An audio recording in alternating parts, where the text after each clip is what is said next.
In this video, we're going to talk about my personal experiences having grown up poor and how that has affected how I see money and how I treat my money. First, I'll give you an overview of my childhood. I'll try to be quick about that because I have a long video explaining it in more detail. And in relation to growing up poor and where I am now, financial goals, earning potential, perspectives on money and assets, generational wealth, retirement, and my philosophies on saving versus spending. I think I have a lot of interesting things to say. Stick around.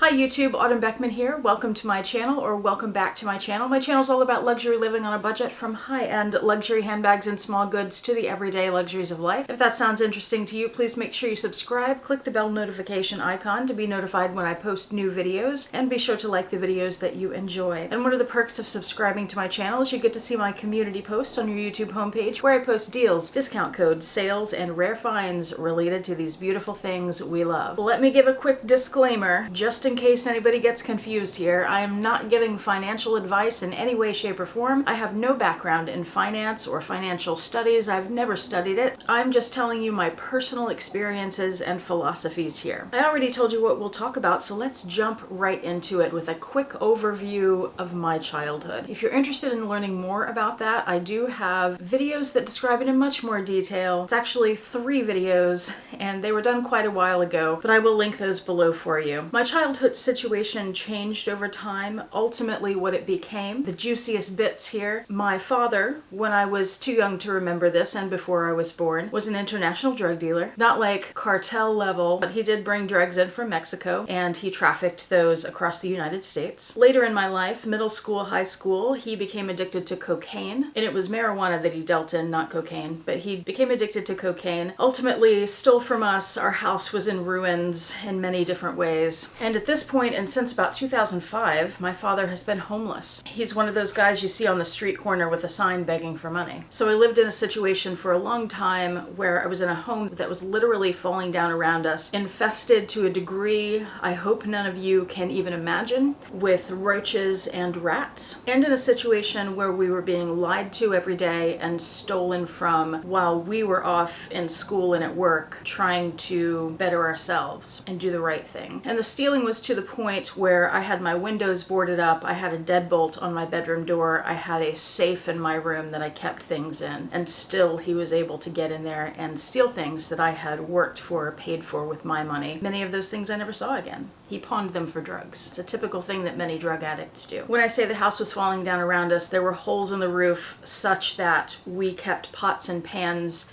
out 24/7, so when it rained, the water would be collected there indoors. We also, for many, many years, didn't have a phone, and this was pre-cell phone, this was landlines. They weren't that expensive, but we couldn't afford one. Very often, pretty regularly, we didn't have electricity or water because the bill couldn't be paid, so it would get cut off. We also, due to flooding in Houston, not having money to do any repairs, we had some flooding in our house at one point. Since it was never repaired, the water stayed in the walls, and the walls gradually became covered, and I mean covered, in mold. And we lived in that for many years. When I say covered in mold, I don't want you to think like little spots here and there. I mean entire walls, black and green, that used to be white. I haven't thought about this in a really long time, and it's a bit upsetting. Memories are coming back to me. So that is an overview of the situation. He didn't work, my mom worked, but what she made was not enough to take care of everything. Coming from that, my financial goals as a child. You know, when you're a child and you dream of your future, and I overhear some of my students talking about this, they all expect that they're gonna have mansions and fancy sport cars and things like that, and I thought the same thing, but I knew that that was a dreamy thing that was not gonna happen. My actual financial goals when I was a kid, and not just a kid, but growing up in my teens and 20s, my actual financial goals were to have enough money to not have to worry about spending $5 and making my bank account go into insufficient fund mode. I'm not exaggerating there, I'm serious. That was an actual goal of mine. Have more than $5 in your account at all times. Now that said, let me explain the reason that I'm doing this video. It's very much connected to a video that I did recently titled How I Afford Luxury handbags in particular, which is what my channel tends to be about. In that video, I explained some of my personal finances, my income, my savings, and my spending habits. There were a lot of great comments on that video, and I wanted to do a follow-up, and that's basically what this video is, addressing some of those questions and comments. The main thing I got from the comments, especially the ones where I was differing with people, is that it's all about perspective. It's all about where you come from, what you've learned about money, what you've witnessed around you, what's happened to you. All of that, of course, affects how you think of money and how you treat your money. I would guess that most people have bigger goals than having $5 in their accounts, but that is a direct result of where I come from. My financial goals are different today. As I've gone to school, I've bettered my life. I'm making far more than my parents did at my age, and I have a very regular job. I'm a teacher if you're new to my channel, so it's not like I'm making that much. But I would say that growing up poor as I did and growing up around other poor people, my parents' friends, definitely affected my earning potential. And this is not to paint me as a victim, because I'm certainly not. I have built myself up much farther than where I came from. Not as far as some people, but like, I'm good. I'm very happy with what I've been able to do for myself, considering where I come from. The point I'm trying to make here that I feel like I'm not doing very well with is that if you come from money, you're likely to continue on that same path. And I don't mean you have to come from wealth. I just mean middle class, which is not what we were. You have people around you who maybe have been to college, have careers, or at least regular jobs, and they're able to teach you things and give you things, provide you with things that allow you to go along the same path and even to grow. I didn't have that. I'm the first person in my family to go to college. My mother's the first person in my family, and I'm talking on both sides here. My mother's the first person to have graduated high school. My father dropped out of high school and went to prison. The first stint of many. None of my grandparents graduated high school. College wasn't even a thought for my father or my mother or my grandparents. I, on the other hand, was always taught that education is key. My father is actually the one I remember saying that. So I pursued education, and I double majored as an undergraduate, and then I went on to a PhD program and also got a certificate in another subject. Do I have a lot of student loan debt to show for that? I sure do. Even though I had a lot of scholarships, there was no money from my family to go toward college, and it's so exorbitantly expensive that you can't work and pay for school like you used to be able to do a few generations ago. So the only way you can go to school and climb the ladder in that way is to go into debt. So money tends to beget money. Poverty tends to beget more poverty, and often debt. I do talk more about that debt and debt in general in another video I have on debt. I will link that video below as well. I never had any role models for basic things having to do with career and finances. I didn't know any adults growing up who were successful. There was no one I could talk to give me advice about what I could do, or about college or job opportunities, any of that. I've had to figure it out on my own. And I've always been like that. I've always been very independent. I have always done things on my own. Not that I'm completely alone. Of course, there are always people in some way helping you. Like, nobody is self-made. I believe that. You always have help somewhere. But I didn't even have those basic role models like someone middle class or wealthy would have. And I do think that's really affected my earning potential. I think I could be in a job that pays a lot more. I just don't know how to get there, to be perfectly honest with you. I don't know what job that would be. I don't know where to find it. But I do love teaching, and I certainly love my YouTube job as well. And like I said, I'm very happy. I've come a long way. Growing up poor has also affected my outlook on assets. One of the things I talked about in the How I Afford Luxury video was housing. And I talked about how renting is the right choice for me, not owning a home. There are so many reasons for that I didn't even go into in that video. Several of you left comments about the benefits of owning a home. I'm not saying you're wrong. I'm just saying it's not the right thing for me. One of the arguments that comes up a lot when you're talking about renting versus owning and you're arguing pro-owning is that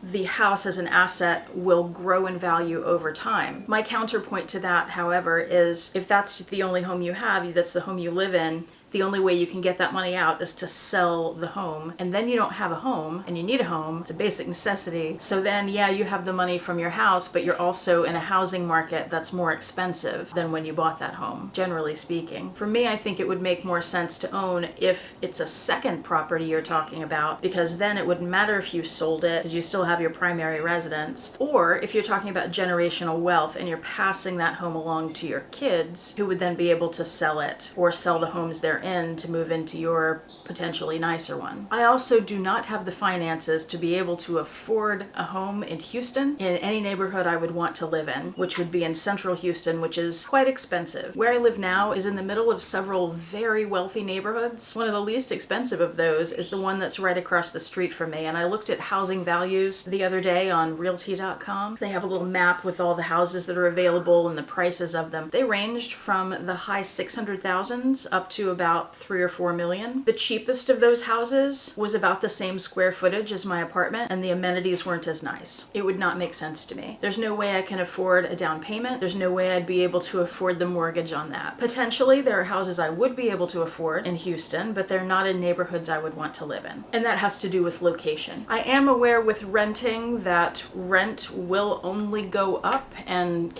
God, it's expensive now, so who knows what it'll be a few decades from now. And that's the one big drawback of renting to me. However, there are so many advantages that go along with renting, and to me they outweigh what I see as disadvantages and even the advantages of owning a home. And houses don't always go up in value. And in Houston, I've seen firsthand, time and time again, how a natural disaster can wipe out your investment. And growing up in poverty, I've seen how you can put money into something like a house and lose it to a bank. And you've lost your down payment, you've lost all your mortgage payments, you've lost any money you've put into maintenance and repairs on the house. And since I can't afford a big asset like a house, I'm one of those people who thinks as handbags as investments. And I know there are a lot of YouTubers who are really against that. Some of my friends are, but I would have to argue that those friends at least are people who have a lot more money than I have, and they have the financial ability to have real investments. Whereas for me, I got into luxury bags and started allowing myself to purchase them, to spend those exorbitant amounts of money on handbags instead of something like responsible, because I realized that if I'm smart about my purchases, they hold their value well, and I can sell them and get my money back or get more money back. Sometimes you certainly can lose money, but that's why I said be smart about it. Now, sometimes even if you are smart, things happen out of your control. But I'm just saying, for me, this is a place I can put my money, enjoy it. It's not just sitting in a bank. And if I need to or want to, I can sell it, get my money back, or make some. And I've done that. I also want to point out that in this luxury handbag space that I'm in on YouTube, a lot of these videos, there's so many people who unbox all the time and unbox really expensive things. Like, I unbox a lot too, but I'm not unboxing Louis Vuitton and Chanel and Hermes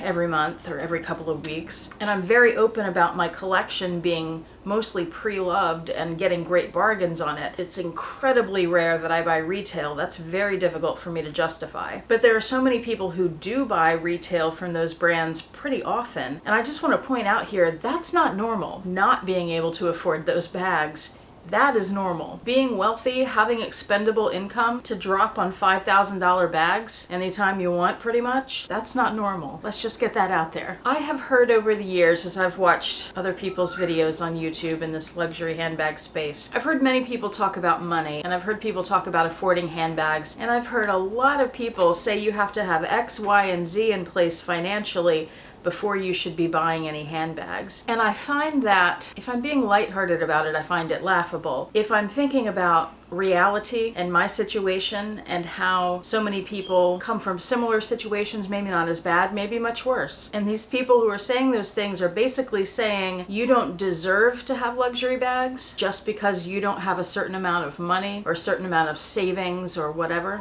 their standards are. That makes me want to say something to them that I will not say on this channel, because I know sometimes my students watch. But a few choice words, if you catch my drift. Other people have no right at all to tell you what you should or shouldn't do with your money, how to save it, how to spend it, what to do with your life, whether or not you have the right, based on your bank account, to enjoy life. And I think a lot of those people are not trying to come from a bad place. I think they're trying to just encourage some sort of financial responsibility. However, the way I see it from my perspective, they're coming from a place of privilege where they don't recognize how insulting what they're saying can be. I also recognize that the so-called luxury brands, of course luxury can mean any number of things, doesn't have to mean something expensive, but these so-called luxury brands pricing things the way they do, part of that is exclusivity, and buying those bags new is a pretty exclusive thing. Those prices do keep a lot of people away from those bags. However, the pre-loved market has opened it up to the rest of us, and there's nothing wrong with that, and there's no shame in it, and there's no shame in not being able to afford to walk into Louis Vuitton or Chanel and Hermes and not be able to afford it, because again, that's normal. I've had people before try to make me feel bad for spending money on these bags or on travel or whatever else, and I see that in some of these videos where it's not directed at me necessarily, but I feel like, how dare you tell other people what they can and cannot buy? These are just products that you exchange money to receive. There's nothing that special about them, really, when it comes down to it, you know. It's just the nerve of some people. I mentioned housing and generational wealth. Coming from where I come from, there is no such thing as generational wealth. There have not been houses passed down. There have not been inheritances. There is no wealth in my family whatsoever. That's another difference that different groups of people have with each other. A lot of people grow up with a safety net where if they make financial mistakes, they have their parents to fall back on. Their parents can help financially. That's not something I have. Small amounts maybe, but nothing like a house. And also, a lot of people grow up regarding housing, seeing their parents and people in their neighborhood and their friends' parents owning homes, having homes passed down, and seeing those homes well maintained. I grew up, my parents did own the home, but that was a different time when homes were a whole lot cheaper. I grew up seeing our home deteriorate because of my father, but because my mother's salary could not cover everything that she needed to cover for us. So I always saw a house as a burden and not an asset. You have to think when you're talking about owning a home, it's not just about the down payment and the mortgage payments. There are also taxes to pay. There's also all kinds of maintenance,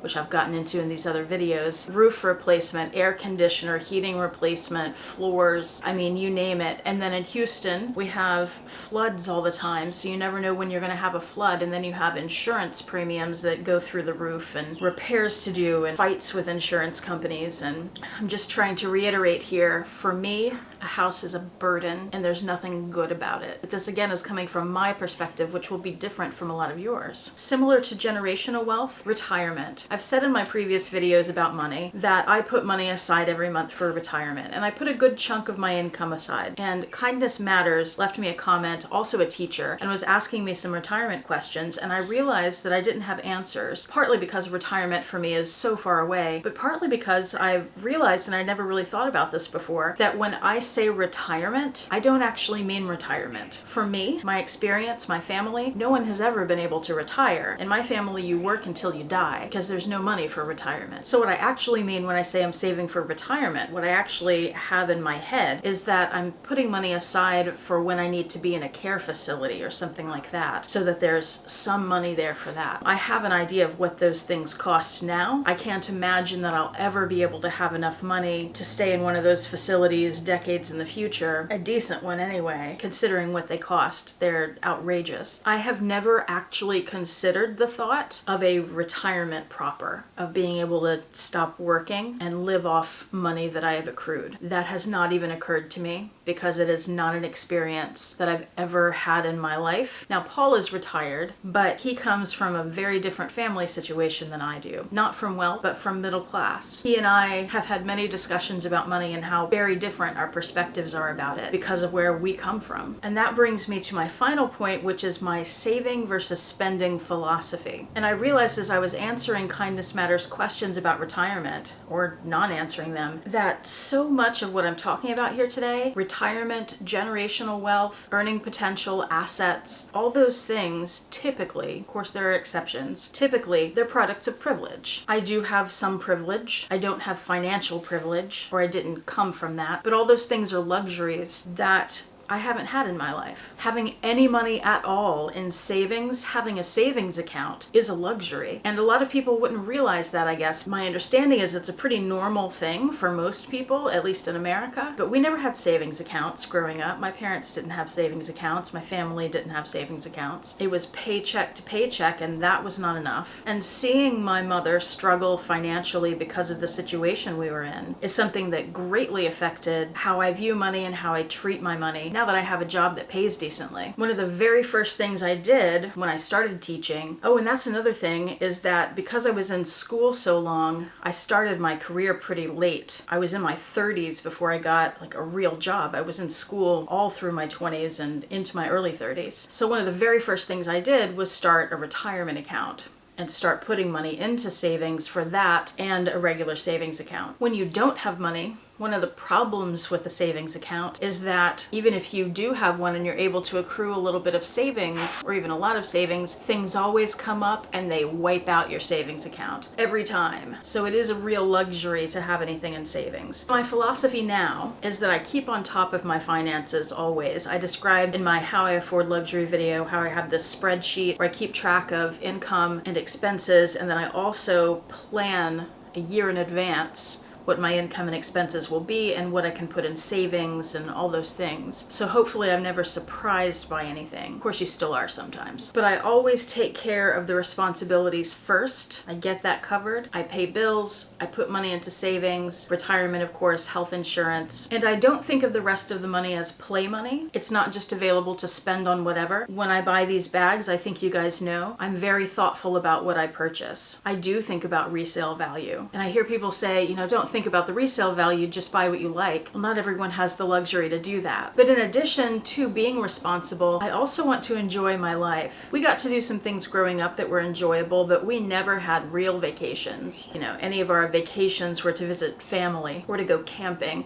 There were no hotel stays and trips overseas, nothing like that. Now I do make those things a priority. I could save more. I could be more responsible than I already am. But I don't want to live my life just saving for the future, especially when we're being really realistic here. You don't know what tomorrow brings. You don't know if you'll have a tomorrow. You want to plan for the tomorrow, but you also want to enjoy today. And you have to find a balance there. That can be difficult to do, but I do try to have that balance, responsibility and enjoyment of life. And I still struggle with some of the enjoyment things. I've talked on this channel when I buy an expensive bag, particularly the Chanel reissue 227, which was over $3,000 and is by far the most expensive bag I have. I mentioned in my entire luxury collection video recently, I'll link that below as well in case you didn't see it, how agonizing it was to decide to spend that much money on one bag. It was my dream bag. I don't regret doing it, but I think that agony, that back and forth, which I have over less expensive bags too, I think that all stems from my childhood and my experience there and how careful we had to be with money, and how if you bought something frivolous, you often felt guilty about it. Or if you were going to buy something, you felt like you had to justify it, which is what I do with the resale values on these bags. I always have that justification there. Even if I have the money available to spend, spending it can be difficult. It may not seem that way since I have a channel that's all about buying things. It's not all it's about, but you get the idea. But yeah, I really think that's where that difficulty comes from, having to be so very careful with money. One good thing about coming from where I came from is that I know that if I ever was to go back into poverty, I know how to do it. It's not something I ever want to experience again, not an enjoyable life, but I know I could survive it. And I know that money isn't everything, so I don't put all my stock in it. That was a bit of a pun, I guess, but I think that's a good thing. I work hard, 2 full-time jobs, I earn as much as I can, and I do that so that I can save more and so I can enjoy more. How about you? What has your experience been like? How is it similar to mine? How is it different? If you grew up poor too, do you have similar philosophies with money? I'd love to hear about that in the comment section below. I'm filming this before work and it is time for me to leave, so I need to get out of here and go earn that dog food money. Thank you so much for joining me. I hope you have a fantastic day. Bye.